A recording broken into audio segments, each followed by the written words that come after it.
In this video, I'll be talking about a few quick things you'll want to think about when peeking angles, and how they might affect your gameplay.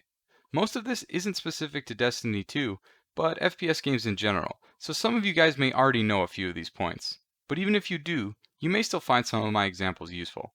I think this is something misunderstood by many players. The closer you are to an angle, the more of your view is obstructed by that angle. At a certain point, if you are very close to an angle and your enemy is much farther away, they might be able to see most of your body while you can't see them at all. This is less of a problem in Destiny compared to other games because the movement is fast and not all that precise, but it's still something worth mentioning. To demonstrate this, here's an example of my favorite map, Javelin 4. Both my friend and I are looking directly at each other at a corner angle. As I move forwards and backwards, my friend holds his position. Notice how my friend sees about the same amount of my hitbox no matter where I am, but as I move closer to the angle, I start to see less and less of him. If I pause it here, you can see just how dramatic this effect can become when you position yourself a certain way. My friend can see nearly my entire body here, but I can't see him at all. The most common scenario in a real game which is affected by distance from an angle is when you are holding an off angle. As an example, let's say you are holding the push out from heavy spawn here on Javelin 4. If you sit close and hold the angle, it's not a problem. Your enemy will see you around the same time you see them. However, if you choose to hold an off angle and stay close to the wall here, there is a sizable area where your enemy can see your hitbox and you can't see theirs.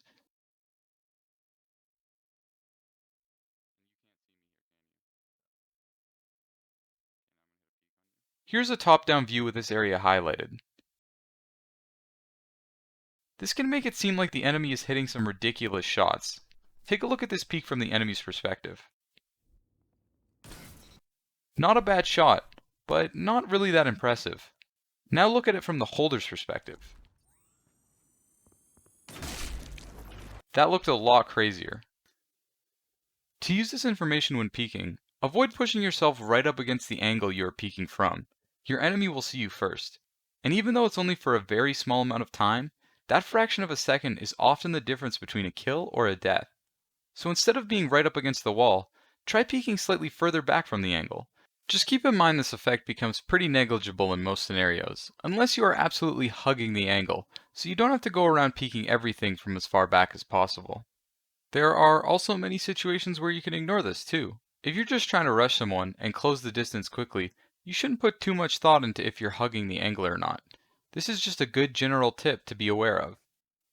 To make yourself harder to hit while peeking, you need to have good, fast movement. Ideally, try to make all of your movements perpendicular to the enemy's view. By doing this, you will be maximizing your speed on the enemy's screen.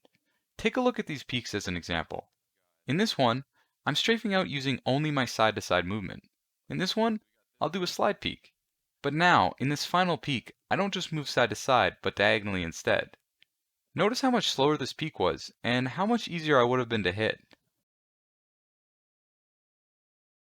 That's because, by adding some speed in the forward direction, I'm taking away some of my perpendicular movement and replacing it by movement parallel to the enemy. The end result is a bad peek. But a good peek isn't just about not being hit, it's also about getting the kill as quickly as possible. This is where crosshair placement comes into play. I'll show you why this is important with another example. Look at this first peek from my view, with good crosshair placement. Here's a second peek, but with bad crosshair placement.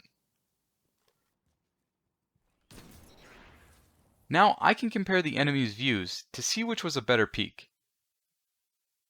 As you can see, my peek with good crosshair placement resulted in a much quicker kill.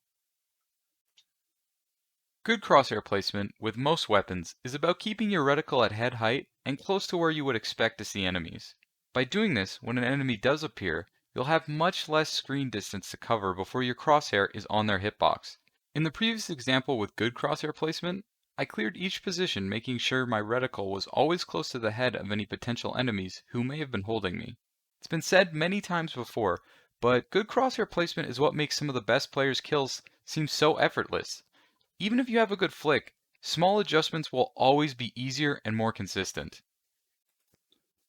In online games like Destiny, most of your inputs are performed client-side first. That's why your shots register instantly, and there's no need to get a response from the host before seeing a hit marker. On the flip side, this also means the position of enemy players on your screen can only ever be a prediction. So, in practice, this means your view of enemies will be slightly behind what position the enemy sees themselves in. This is how Peeker's advantage is born. When one player is standing still and holding an angle, and they get peeked, the peeker will actually see the holder first. Again, this is because the holder's client still doesn't know the peeker has come into their view. I'll show this with a top-down example on Javelin 4. Credit to Reddit user R3 I like KT for the map here. Imagine you're the green circle, sitting on the corner, and one enemy is standing still, about to peek you at the end of this hallway. The red circle represents the enemy's predicted position from your client, and the black circle is where the enemy quote-unquote actually is. That's what his screen sees. Imagine the enemy flies out on his screen and peeks. This will move his actual position out of cover. However, even though he's out of cover on his screen, your client is still predicting his location to be the red circle. So at this instance, the enemy can see you, but you can't see him. When connections get really bad, this effect can make it seem like you are dying before you even get peeked. Peeker's advantage has been tested in game quite well, so I won't show another example, but instead I'll put a link in the description to a video by YouTuber 2's who shows just how great the advantage is. Sometimes, the peeker can see the holder's entire body for multiple frames before the holder even sees the peeker at all. So how can you use this advantage? Quite simply, just peek. Now I don't want to advocate for aping every single angle without any thought at all, but realize that you have a sizable advantage being the peeker rather than the holder. Try to see if you can be the one initiating fights more often than not. You can add this to the long list of reasons why playing overly passive is a bad idea. So that's all there is for this video. Keep these tips in mind when you play, and with practice, your peeks should become a lot more effective. Before I go, I'd like to thank all of my subscribers and viewers. My last video got an incredible reception. I've now got over 150 subscribers. As usual, leave any future video suggestions in the comments.